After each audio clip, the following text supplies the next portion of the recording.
আমি এখন মাননীয় সংসদ সদস্য মাওলানা দেলোয়ার হোসেন সাইদি সাহেবকে বক্তব্য রাখার জন্য অনুরোধ জানাচ্ছি। নাহমাদুহু ওয়া নুসাল্লি আলা রাসূলিহিল কারীম ওয়া আলা আলিহি ওয়া আসহাবিহি আজমাইন। আউযু বিল্লাহি মিনাশ শাইতানির রাজীম। বিসমিল্লাহির রহমানির রহিম।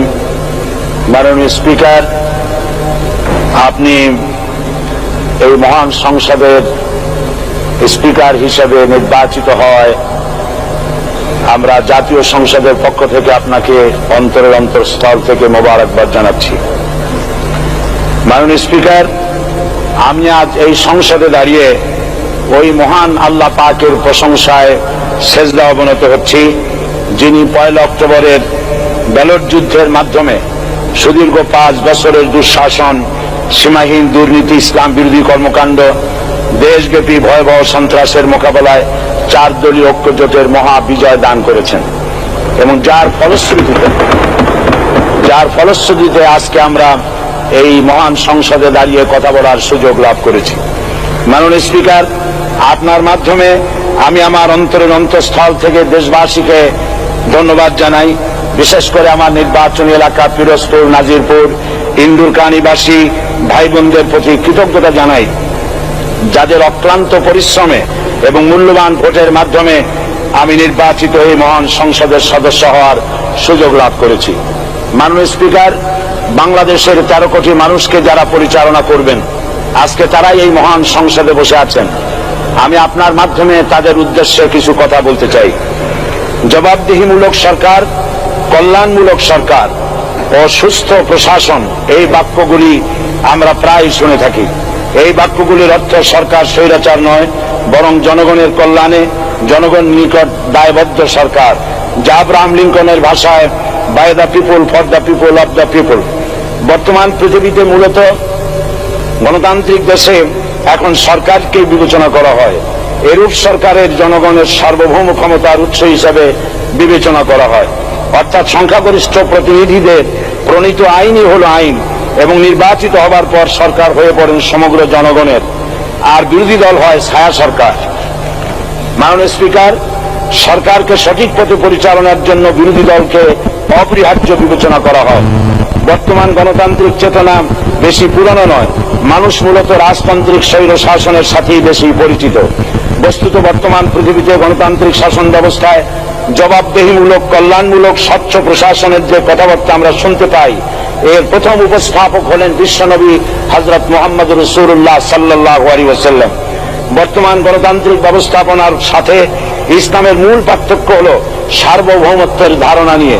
ইসলামের দৃষ্টিতে সার্বভৌমত্বের মালিক জনগণ নয়, মালিক হলেন আল্লাহ রাব্বুল আলামিন। কিন্তু সরকার গঠন ও পরিচালনা জনগণের ইচ্ছার ভিত্তিতে হতে হবে। জনগণের ইচ্ছার বিরুদ্ধে ক্ষমতায় থাকার অধিকার ইসলামের স্বীকৃত নয়। মাননীয় স্পিকার, সাধারণত লক্ষ্য করা যায় সরকার, সরকারি কর্মকর্তা ও কর্মচারীবৃন্দ জনগণের উপর নানাভাবে জুলুম, নির্যাতন বা শোষণ করে থাকে। জনগণের খাদেম না হয়ে তারা হয়ে পড়েন জনগণের প্রভু। তারা জনগণের সম্পদকে তসরুপ করে। এই অবস্থা থেকে মুক্ত করার জন্য রাসূল করিম সাল্লাল্লাহু আলাইহি ওয়াসাল্লাম সরকারি কর্মকর্তা ও কর্মচারীদের মধ্যে তীব্র দায়িত্ব অনুভূতি জাগ্রত করে তিনি বলেন, ঘুষ দাতা ও গৃহীতা উভয় জাহান্নামী। নবী করিম সাল্লাল্লাহু আলাইহি ওয়াসাল্লাম আরো বলেছেন, আমরা যদি কাউকে কোনো রাষ্ট্রীয় দায়িত্ব প্রদান করি তখন সেই ব্যক্তি তার ব্যক্তিগত কাজ যতটা নিষ্ঠা ও আন্তরিকতার সাথে পালন করে, রাষ্ট্রীয় দায়িত্ব যদি সেভাবে পালন না করে তবে কিয়ামতের দিন তাকে উল্টো করে জাহান্নামে নিক্ষেপ করা হবে। রাষ্ট্রীয় সম্পদ তসরুফের ব্যাপারে কঠোর হুঁশিয়ারি উচ্চারণ করে বিশ্বনবী মুহাম্মদ রাসূলুল্লাহ সাল্লাল্লাহু আলাইহি ওয়াসাল্লাম বলেছেন, রাষ্ট্রীয় দায়িত্ব পালনকারী কেউ যদি 1 টুকরা সুতা বা তার চেয়েও ক্ষুদ্র কোনো জিনিস খেয়ানত করে তবে কিয়ামতের দিন খেয়ানতের বোঝা মাথায় করে তাকে উঠতে হবে। মাননীয় স্পিকার, আল্লাহ রসুল যে সরকার ব্যবস্থা প্রতিষ্ঠা করেছিলেন তা সত্যিকার অর্থে ছিল জনকল্যাণমূলক সরকার। তার সরকারের দায়িত্ব পালনকারী ব্যক্তিবর্গের মধ্যে চরম দায়িত্ব অনুভূতি জাগ্রত করে দেওয়া হয়েছিল। এটা সম্ভব হয়েছিল কেবলমাত্র আখিরাতের তীব্র বিশ্বাস ও মহান আল্লাহর দরবারে জবাবদিহিতার অনুভূতির মাধ্যমে। মানুষের নিকট জবাবদিহিতা পাশ কাটিয়ে যাওয়া যায়, কিন্তু আল্লাহর নিকট জবাবদিহিতা পাশ কাটানোর কোনো সুযোগ নেই। মাননীয় স্পিকার, নবী করিম সাল্লাল্লাহু আলাইহি ওয়াসাল্লামের সরকার ব্যবস্থাপনায় সবাই যেমন আইনের দৃষ্টিতে সমান অধিকার ভোগ করেছে, ঠিক তেমনি ভাবে রাষ্ট্রের নাগরিক হিসেবে সবারই মৌলিক চাহিদাসমূহ পূরণ হয়েছে। ঋণগ্রস্ত এতিম অসহায় জনগণ রাষ্ট্রীয় তহবিল থেকে সহযোগিতা লাভ করেছে। মূলত এটা জনকল্যাণমূলক সরকারের ধারণা বিশ্ববাসী তখনই প্রথম অবলোকন করে। মাননীয় স্পিকার, নবী করিম সাল্লাল্লাহু আলাইহি ওয়াসাল্লাম সরকারি কর্মকর্তাদের বিরুদ্ধে কোনো অভিযোগ পেলে তখনই ব্যবস্থা গ্রহণ করতেন। আইনের চোখে সবাই সমান এবং এ কারণেই শাসকদের আত্মীয় স্বজন কারো পক্ষে সম্ভব ছিল না জনগণের উপরে জুলুম করা। খলিফা ওমর রাদিয়াল্লাহু তাআলা আনহুর এক ছেলে অপরাধী প্রমাণিত হলে সে দণ্ডভোগ থেকে রেহাই পায়নি, এমনকি এতে তার মৃত্যুদণ্ড হয়েছিল।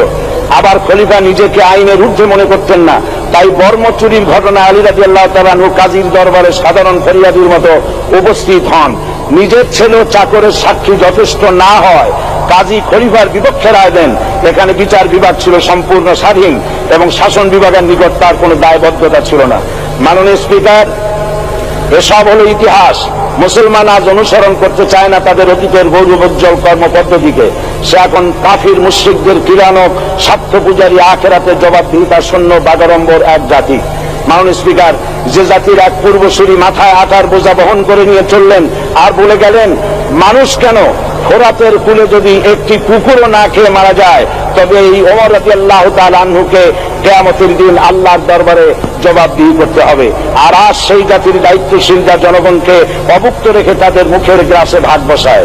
জনগণ তাদের নিকট উপস্থিত হলে মনে হয় যেন গোলাম প্রভুর দরবারে উপস্থিত হয়েছে, আর অহেতুক উৎকোচ দাবি করে তাদের উপর জুলুম করছে। আর আল্লাহ পাক জালিমকে কখনোই পছন্দ করেন না।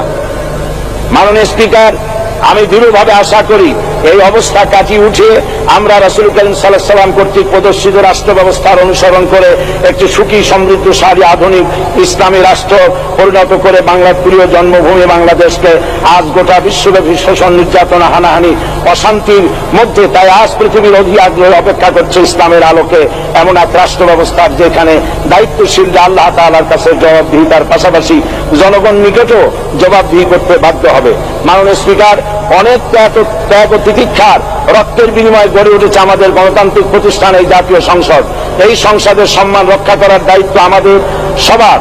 গণতান্ত্রিক চর্চা, গণতন্ত্র প্রতিষ্ঠার স্বার্থে আমি আজ প্রধান বিরোধী দল আওয়ামী লীগকে সকল হিংসা, বিদ্বেষ ও পরাজয়ের গ্লানি ভুলে গিয়ে সংসদে যোগদানের উদাত্ত আহ্বান জানাচ্ছি। পরিশেষে আমি আপনার মতো সর্বজন শ্রদ্ধ একজন মার্জিত ও সুশিক্ষিত ব্যক্তিকে এই মহান সংসদের স্পিকার হিসাবে লাভ করে আমরা আনন্দিত হয়েছি।